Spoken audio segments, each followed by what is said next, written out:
Let those to be invested stand. From the class of Saint Therese of Lisieux, Discipleship 2, from the Diocese of Iba, De Jesus Algen Christian.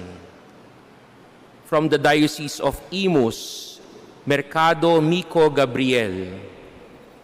From the Archdiocese of Manila, Cambal Daniel Alan, Dokdok John Benedict, Fegis John Justin, Garcia Joseph Isidore, Guiliarte Joseph David, Omases John Stephen, Iruma Jude Albert.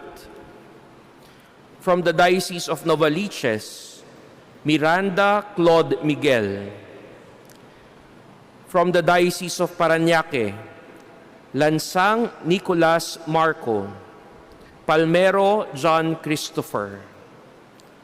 From the Diocese of Pasig, Anyago Clarence Aljan, Ramaswamy Shiva Ivan, Sebastian Ashwin.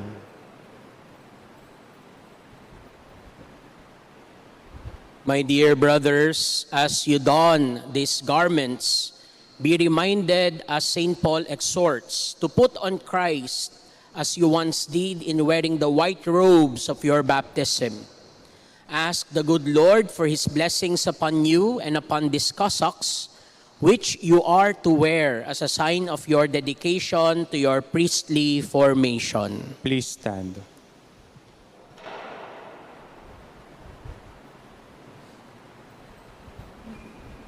May we ask the congregation to stand as our seminarians kneel down for the prayer of blessing.